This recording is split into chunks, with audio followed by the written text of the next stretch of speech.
Bismillahirrahmanirrahim. Perlu kita memahami betapa berlakunya qada dan qadar itu kerana perkara-perkara berikut. Yang pertama, kerana luasnya ilmu Allah yang meliputi perkara yang telah ada dan yang akan diadakan. Dan bagaimanakah keadaannya secara tafsil, yakni secara huraian satu persatu. Dan betapa besarnya kekuasaan Allah sehingga tidak terhingga. Dan betapa iradahnya, kehendaknya, meliputi perkara yang tidak terhingga juga. Oleh itu, maka apa yang ia kehendaki mestilah berlaku. Dan apa yang ia tidak menghendaki mestilah tidak berlaku. Perlu dipahami bahawa qada dan qadar ini berkait dengan beriman kepada sifat-sifat yang wajib bagi Allah. Antara sifat yang wajib itu ialah ilmu, qudrah dan iradah. Ilmu dengan makna mengetahui atau tahu. Allah Ta'ala tahu tiap-tiap satu perkara sebelum daripada perkara yang ada itu diadakan. Allah Ta'ala sudah tahu akan diadakan. Tahu secara terperinci, secara halus, bukan tahu secara umum. Contohnya Allah Ta'ala tahu kejadian kita bila kita nak dilahirkan, bukan sahaja tinggi rendah warna kulit kita, bahkan berapa banyak bulu roma kita, berapa banyak rambut kita, berapa banyak orak-orak yang ada dalam tubuh kita, berapa banyak darah yang mengalir dalam tubuh kita. Sehalus-halusnya diketahui oleh Allah Subhanahu Wa Taala. Belum lagi dijadikan, Allah Ta'ala sudah tahu. Itulah luasnya ilmu Allah. Begitu juga kuasa Allah Ta'ala, qudrah Allah Ta'ala, berkuasa di atas tiap-tiap sesuatu. Allah Ta'ala berkuasa menjadikan segala-galanya seperti manusia yang disebut tadi. Menjadikan jasadnya, berapa banyak bulunya, aliran darahnya, yang besar, yang kecil, semua di bawah kuasa Allah Ta'ala. Dan semuanya berada di bawah kehendak Allah Subhanahu Wa Ta'ala. Apa yang Allah Ta'ala kehendak berlaku. Allah Ta'ala tidak berkehendak tidak berlaku. Itulah juga qada dan qadar. Qadar dan takdir daripada Allah Ta'ala. Allah Ta'ala tahu segala-galanya. Itu urusan Allah di luar daripada kemampuan kita. Yang kedua, kerana seluruhnya berada di bawah pemerintahan Allah, tertakluk di bawah peraturan-peraturan yang ia menentukannya, dan seluruhnya tunduk kepada peraturan itu, sama ada di langit atau di bumi. Peraturan semula jadi yang mesti berlaku kerana ditentukan oleh Allah, dan manusia dikurniakan kelebihan boleh memilih dan berikhtiar. Semuanya tertakluk di bawah kerajaan Allah Ta'ala, Rabbil Alamin. Alhamdulillahi Rabbil Alamin. Segala puji bagi Allah Rabbil Alamin, Allah dengan makna uluhiyah. Dia saja Tuhan yang layak disembah. Tuhan yang layak diabdikan diri kepadanya. Itu makna Allah. Yang bersifat dengan semua sifat-sifat yang terpuji. Yang bernama dengan nama-nama yang terbaik. Itu makna Allah.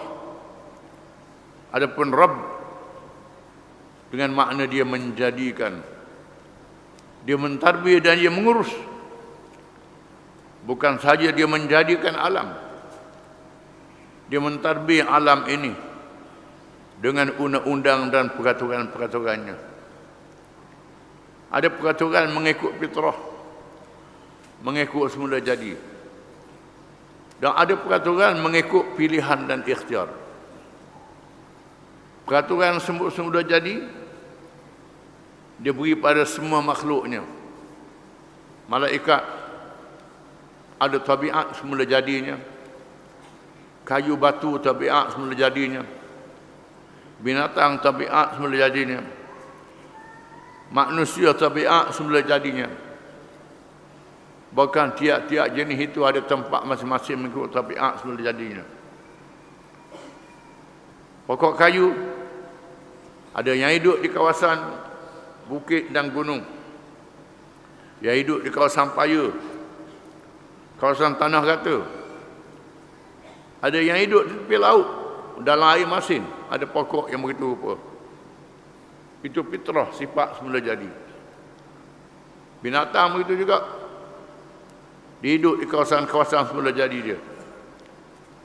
Manusia juga hidup di benua yang berbeza cuaca dan suhu kepanasannya. Ikut tempat masing-masing. Dan warna kulit mengikut ketetapan Allah. Itu peraturan fitrah. Dan di sana ada peraturan yang boleh pilih dan boleh ikhtiar. Manusia yang ada akal fikiran diberi oleh Allah Ta'ala, ada tenaga boleh berusaha, maka manusia boleh pilih dengan akal dan tenaga usaha dia. Maka hukum halal dan haram itu berkait dengan pilihan dan ikhtiar manusia. Dosa dan pahala berkait dengan pilih ikhtiar manusia. Orang yang tidak ada akal, tak ada dosa pahala pada dia. Tak mampu nak berikhtiar, Allah Ta'ala tak hukum dia. Tak mampu. Haji diwajibkan kepada mereka yang mampu, yang berkuasa. Haji itu tak wajib. Tetapi kerana dia miskin, dia fakir, dia uzur tak larat, maka dimaafkan oleh Allah Ta'ala. Di mana peraturan inilah berkait dengan dosa pahala yang akan dihisap pada hari kiamat. Adapun peraturan semula jadi, dia buat ikhtiar kita, itu di bawah perintah Allah secara langsung. Allah Ta'ala maaf kepada mereka-mereka mengikut sifat masing-masing. Firman Allah Ta'ala, ma asaba min musibatin fil ard wala fi anfusikum illa fi kitab min qabli an nabra'aha inna dhalika 'ala Allah yasir. Surah Al-Hadid ayat 22. Artinya, tiada sesuatu bencana pun menimpa di bumi dan tidak pula pada dirimu sendiri, malaikat telah tertulis dalam kitab Lauh Mahfuz sebelum kami menciptanya. Sesungguhnya yang demikian itu adalah mudah di sisi Allah. Menunjukkan bahawa semuanya tertakluk dalam ilmu Allah Ta'ala dan ditulis pada Lauh Mahfuz. Lauh Mahfuz tempat ditulis segala perkara yang berlaku di bawah pemerintahan Allah Ta'ala. Dalam istilah kerajaan, pair besar, tempat simpan pair, catatan-catatan. Allah Ta'ala ada yang mentadbir alam, yang hebat pentadbirannya. Walaupun dia berkuasa, walaupun dia tahu segala-galanya, dia mendengar dan melihat, tetapi dia punya peraturan yang menandakan kebesarannya. Ditulis pada Lauh Mahfuz, menandakan kebesaran kerajaannya. Semua perkara yang ada dalam ilmu yang berlaku dalam alam ini sama ada nasib yang baik, bala bencana telah ditulis pada Lauh Mahfuz. Itu di luar daripada perhitungan kita. Jangan tanya kita tak mampu nak fikir perkara ini. Firman Allah Ta'ala, wal arda madadnaha wa alqaina fiha rawasiya wa ambatna fiha min kulli syai'in mawzun wa ja'alna lakum fiha ma'aisha wa man lastum lahu biraziqin wa in min syai'in illa 'indana khaza'inuhu wa ma nunazziluhu illa biqadarin ma'lum. Suratul Hijr ayat 19 hingga 21.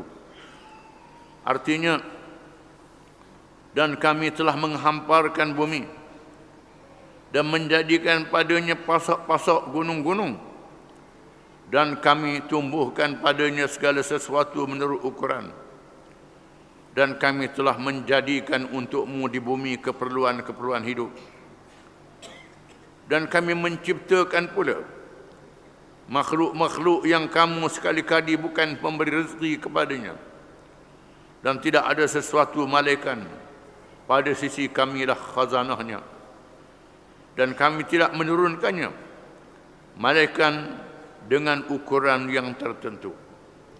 Ayat ini menyatakan Allah Ta'ala menciptakan bumi, menciptakan susunan bumi, ada bukit bukar dan gunung ganang, laksana pasok dan paku yang mengukuh kejadian bumi. Dijadikan tumbuh-tumbuhan di atas bukit dan tanah itu. Dijadikan berbagai jenis binatang. Terlalu banyak khazanah-khazanah di atas bumi dan perut bumi. Dengan qadar yang diketahui oleh Allah. Rizki yang ditetapkan oleh Allah kepada hamba-Nya. Semuanya di bawah perintah Allah Ta'ala. Itulah makna qada dan qadar. Firman Allah Ta'ala, inna kulla syai'in khalaqnahu biqadar. Surah Al-Qamar ayat 49. Artinya, sesungguhnya kami menciptakan, kami menjadikan segala sesuatu menurut ukuran. Allah SWT jadikan sesuatu mengikut saiz, mengikut ukuran masing-masing. Ada yang besar, tak mampu nak ukur kita. Ada yang kecil, siapa tak nampak kita nak kelih. Yang halus, kuman yang halus pada kuman. Yang gaib, tak nampak langsung, tak ada kesan. Itu ada. Kejadian Allah Subhanahu Wa Taala. Semuanya dijadikan dengan qadar, dengan ukuran. Dan ada rezeki masing-masing. Summa ji'ta ala qadari ya Musa. Surah Taha ayat 40. Artinya, kemudian kami datang ke lembah Tur. Lembah Tur Saina menurut waktu yang ditetapkan, hai Musa. Allah Ta'ala bercakap dengan Nabi Musa AS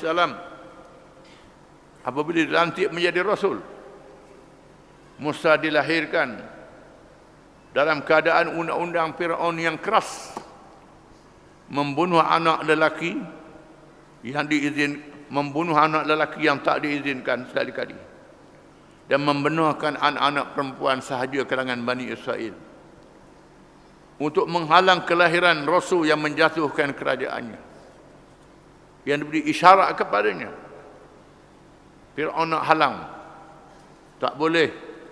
Allah Ta'ala suruh ibu Nabi Musa letak Musa dalam kotak kayu peranyut dalam sungai, dihanyutkan sampai ke istana Fir'aun, dipelihara oleh Fir'aun sendiri, tak jadi nak bunuh, dihalang oleh isteri yang dia sayang.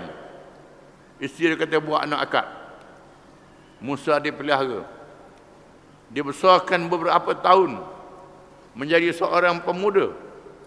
Kemudian setelah dia melakukan jenayah, membunuh seorang rakyat Fir'aun, bangsa Fir'aun, dicari untuk dibunuh, Musa berhijrah menyelamatkan diri ke negeri Madian. berkahwin dengan puteri Syuaib, pera kambing selama 10 tahun. Seterusnya berjalan balik dalam perjalanan yang jauh. Bila sampai di lembah Tur, Musa yang tidak mendapat api, tak mendapat cahaya, setelah diusahakan untuk mendapat api dengan menggunakan batu yang dipukul, tak keluar api juga. Allah Ta'ala tak izin. Nampak api yang menyala dari jauh.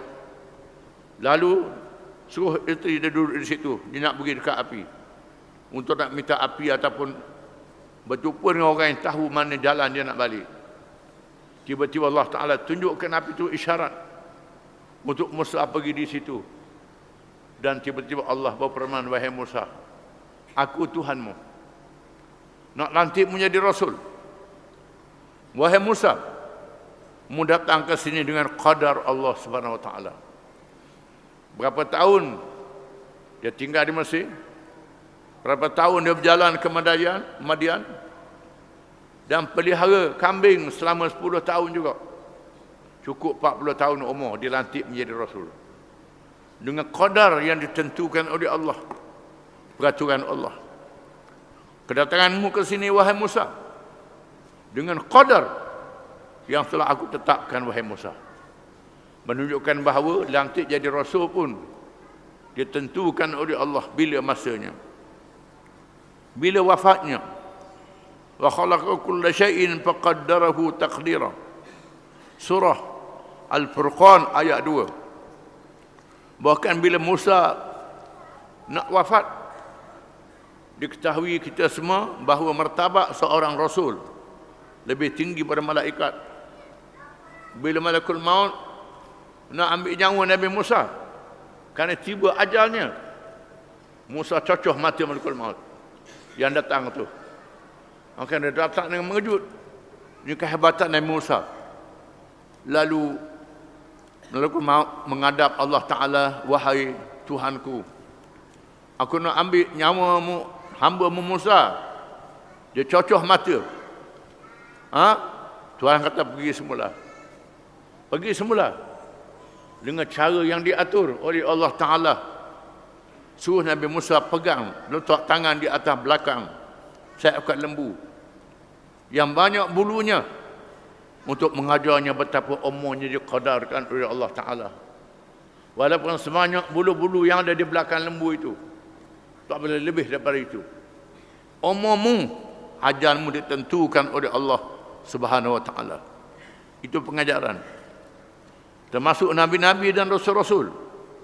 Bila tiba ajalnya, mati, tak boleh hidup selama. Wa khalaqa kulla syai'in faqaddarahu taqdira. Surah Al-Furqan ayat 2. Dan dia telah menciptakan segala sesuatu yang dia menetapkan qadarnya dengan serapi-rapinya. Diciptakan sesuatu dengan qadar yang Allah Ta'ala tetap, dengan serapi-rapinya, mengikut qadar Allah SWT. Disebut dalam kisah Israiliyat, Nabi Sulaiman alaihi salam berada dalam majlis. Nabi Sulaiman nampak malakul maut, malaikat yang jaga mati, melihat seorang lelaki yang ada dalam majlis.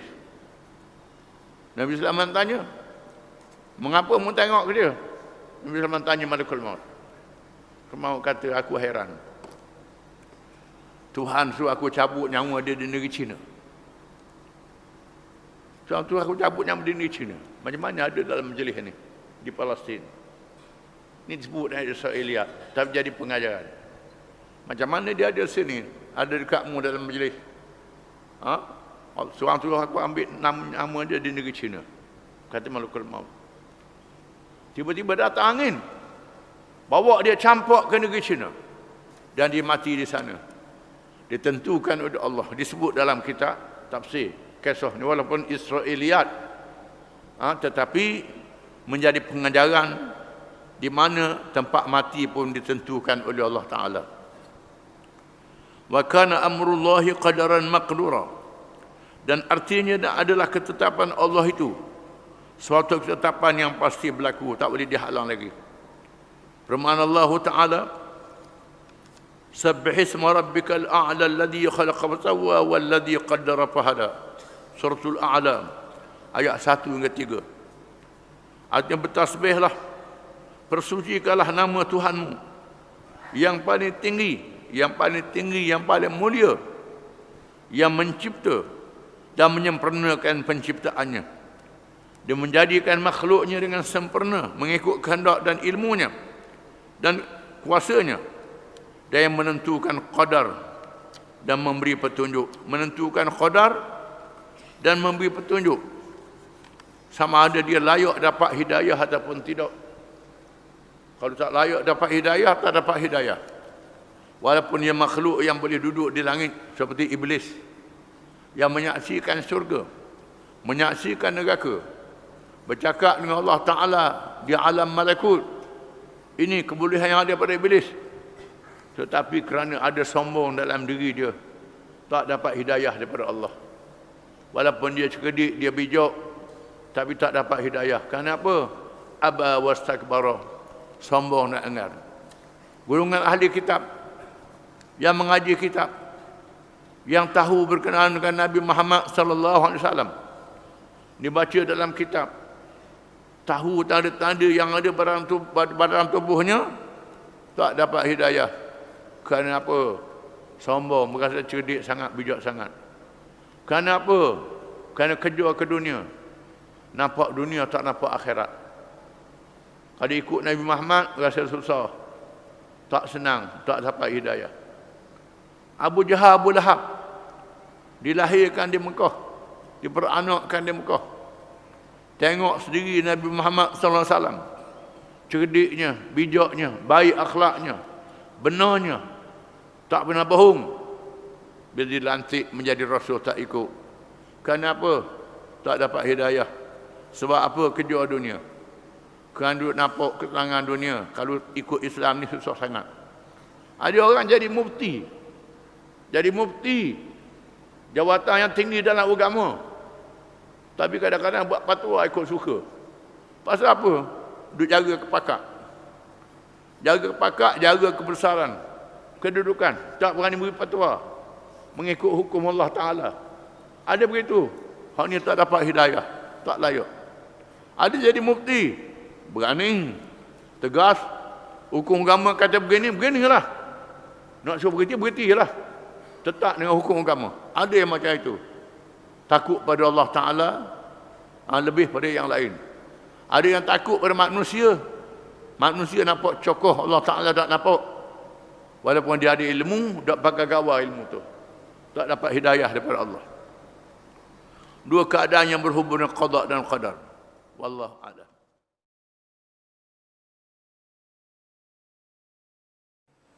Bismillahirrahmanirrahim. Dua keadaan yang berhubung dengan qada dan qadar. Qada dan qadar yang berlaku kepada menciptakan alam ini dan peraturan-peraturan semula jadi yang berlaku kepadanya, berhubung dengan umur dan ajal bila mati, hujan dan kemarau, dan perkara-perkara yang berlaku tidak dengan ikhtiar manusia, seperti tempat lahir dan matinya, bangsa dan warna kulit, tinggi atau rendah. Qada dan qadar berhubung dengan perkara-perkara tersebut, dipercayai oleh semua dan tidaklah menjadi pertelengkahan dan perbincangan hangat. Perkara yang ditentukan oleh Allah di luar daripada kemampuan manusia yang disebut tadi. Berapa umur, bila mati, bila hujan, kemarau, termasuklah keadaan diri manusia dilahirkan, bangsanya, warna kulitnya, tinggi rendahnya, berapa banyak rezeki yang dia dapat. Dalam perkara ini tidak ada khilaf, tidak ada pertelengkahan di kalangan ulama, di kalangan orang-orang Islam.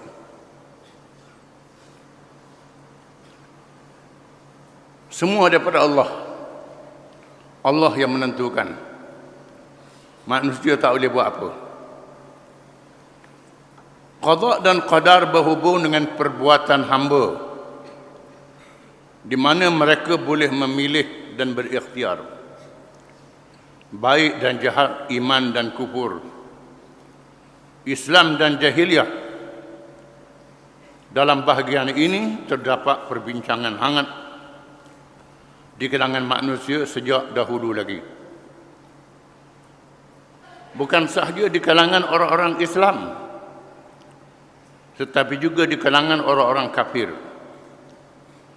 Ahli-ahli falsafah Greek, yakni Yunani ialah Yunani Greek, bukan Yunan Cina. Yunani Greek dekat dengan Turki. Rom, India dan China, dan mereka telah sesat dalam perkara ini. Sebagaimana juga sesat dalam perkara lain. Apa yang mendukacitakan, pandangan-pandangan yang termasuk di dalam pemikiran beberapa orang Islam, dan memberi peluang kepada musuh untuk memarakkan api pertelengkahan dan berjaya memesongkan mereka yang lemah pengajian dan pahamannya tentang Islam. Yang membahayakan, pahaman qada dan qadar berkait dengan perkara pilihan manusia ini, banyak orang jadi sesat, termasuk kalangan orang Islam sendiri. Apabila masuknya pengaruh-pengaruh luar,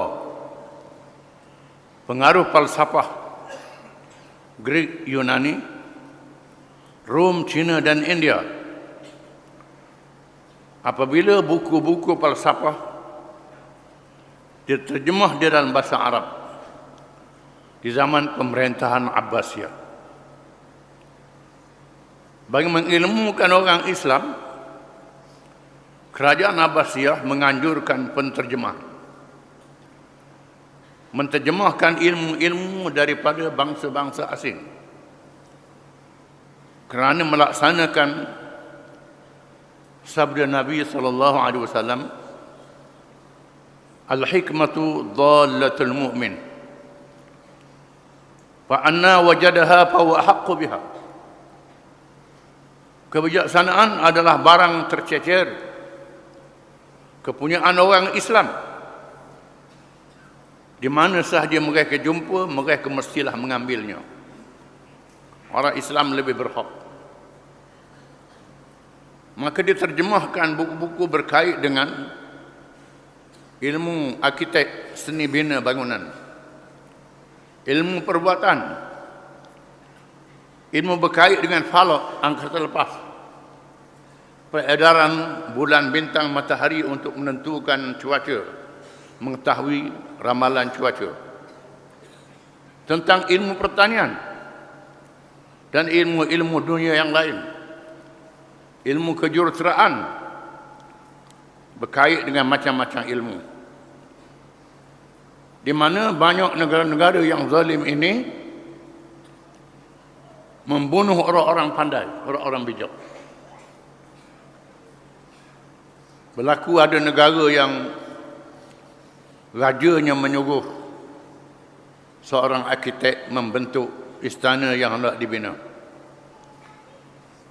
Setelah istana dibina dengan cantik, tangan arkitek itu dipotong dekat. Zalimnya. Kerana takut reka untuk raja lain pula. Siapa begitu sekali. Negeri ahli-ahli falsafah, Sokrat dibunuh, diracun. Banyak orang cerdik pandai dibunuh. Kita baca dalam sejarah Melayu, kita tak tahu dongeng ataupun tidak, kisah Singapura dia serang Todok. Lalu raja suruh tahan betis. Seorang pemuda mengatakan, buat apa tahan betis? Cari batang pisang. Gunakan batang pisang untuk benteng, supaya Todok itu lekat pada batang-batang pisang. Maka berjaya. Orang besar kata budak ni cerdik, orang muda ni bijak, bahaya ni, bunuh. Dibunuhnya orang cerdik, orang pandai. Di Mesir dibangunkan piramid, di China tembok besar dia. Semua pembangunan tamadun ini dibina di atas mayat manusia yang dibunuh. Sama ada orang-orang pandai yang mereka dan mencipta, termasuk rakyat yang dikerah untuk membinanya. Bila Islam datang, Islam berjaya mengalahkan dua kuasa besar Parsi dan Rom. Pengaruh Islam masuk ke Eropah, masuk ke China dan India. Orang Islam mengajak manusia masuk Islam. Dan orang-orang cerdik pandai dipelihara oleh orang Islam. Dikaji ilmunya, dibuat kajian, sehingga orang Islam maju dalam berbagai-bagai ilmu. Hospital orang Islam dulu yang buat. Bank orang Islam dulu yang buat. Bedah orang sakit menggunakan bius, orang Islam dulu yang buat. Dan macam-macam ilmu-ilmu moden yang kita lihat pada hari ini adalah hasil daripada tamadun Islam. Sehingga Islam menjadi kuasa besar dunia, kuasa besar yang tunggal 1300 tahun lebih. Apa yang jadi masalah, mereka juga menterjemahkan buku-buku falsafah, menggunakan akal fikiran dalam semua perkara. Bukan semua perkara boleh dicapai oleh akal fikiran manusia. Perkara makhluk pun manusia tak boleh fikir semuanya. Bagaimana mata manusia boleh melihat? Cukup sekadar kita tahu yang zahir sahaja. Di mana pada mata ini ada berjuta-juta orang-orang yang halus. Nak kaji lebih, ambil pisau cokeh mata. Nak kaji, pasang pula tak nampak dah. Elektrik cukup dengan Tuhan tunjukkan ada kuasa elektrik, dengan dinyalakan api dan sebagainya. Nak kaji lebih, ambil pisau belah wayar, jamuh dengan tangan, mati, tak boleh. Itu lebih pada had. Itu berkait dengan diri manusia. Wa fi anfusikum afala tubsirun. Dan pada diri kamu, adakah kamu tidak melihat? Afala yanzuruna ila al-ibli kaifa khuliqat wa ila as-sama'i kaifa rufi'at wa ila al-jibali kaifa nusibat wa ila al-ardi kaifa sutihat. Fadzakir innama anta mudzakir. Adakah mereka tidak melihat? Ada kejadian binatang unta yang menakjubkan. Kejadian langit, bumi yang dihampar, kejadian alam untuk menjadi dalil kekuasaan dan kebesaran Allah Subhanahu wa taala. Kajian itu dibuat qadar kemampuan kita. Banyak perkara-perkara yang gaib, alam malaikat, alam jin, alam syaitan, yang gaib, alam roh, yang tak boleh dinampak, tak boleh dikesan oleh alat-alat moden. Itu ada, wajib kita percaya dalam ilmu Allah Ta'ala. Itu semua adalah makhluk.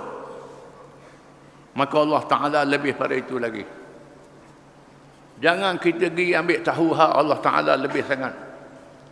Kita tak mampu. Cukuplah percaya dengan nama-nama yang baik bagi Allah, sifat-sifat yang mulia bagi Allah. Cukup dengan kita belajar itu saja. Jangan guna akal nak tahu habis-habis Allah Ta'ala. Pecah otak. Tak mampu. Gila. Punah jahanam. Kadang-kadang jadi sesat, jadi kafir pula. Menyamakan Allah dengan makhluk. Termasuklah perkara qada dan qadar yang kita bincang ini. Kekuasaan Allah menjadikan manusia, menjadikan perkara yang manusia buat, bawa kuasa dan ilmu Allah. Allah beri akal kepada manusia, beri fikiran, beri tenaga. Allah Ta'ala beri pahala kepada mereka yang mengerjakan amal yang soleh. Dan Allah Ta'ala hukum terhadap mereka yang kafir, yang durhaka. Itu adil dan bijaksana Allah Ta'ala. Jangan pergi tanya lebih, pasal apa, pasal apa, pasal apa. Pergi tanya lebih, terpengaruh dengan ajaran sesat, menggunakan akal. Maka lahirlah mazhab dalam masyarakat Islam. Dinamakan Qadariyah dan Jabariyah. Dua-dua mazhab ni sesat.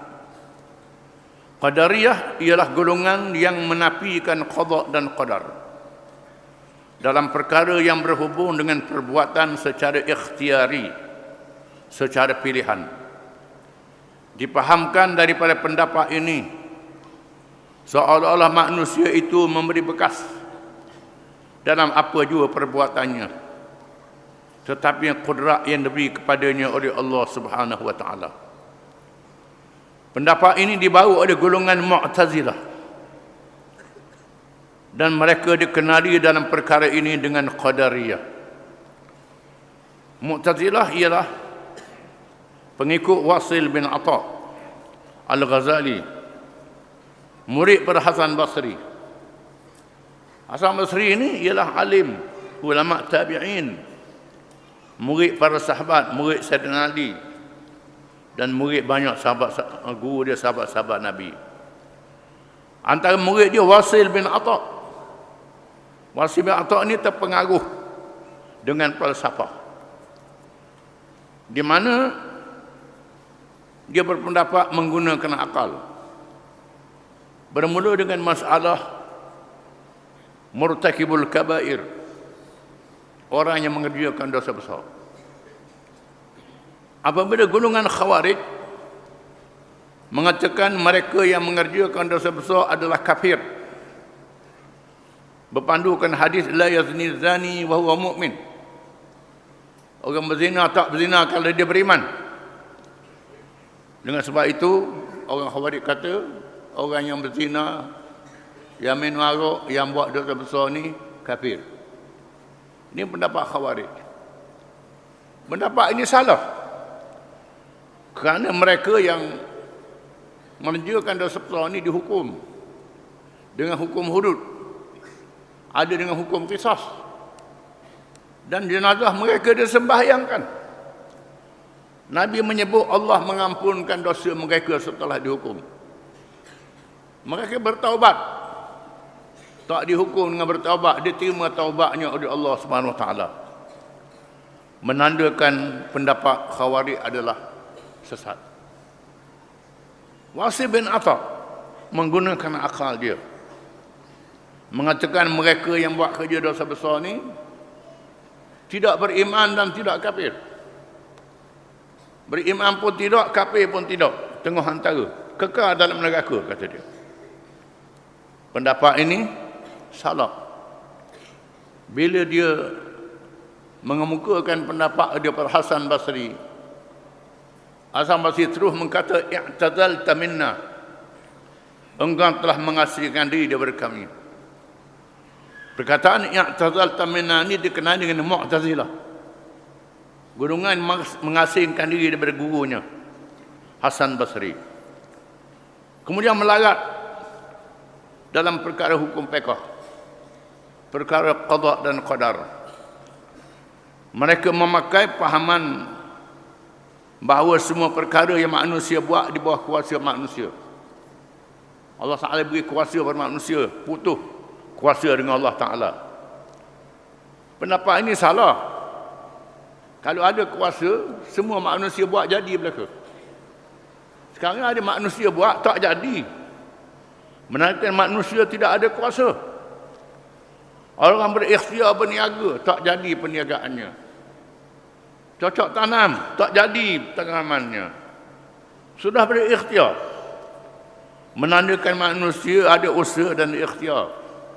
Kuasanya daripada Allah Ta'ala. Jadi pendapat Qadariyah ni salah. Yang kedua, golongan Jabariyah. Ialah yang golongan yang menolak dan adanya usaha dan ikhtiar kepada manusia.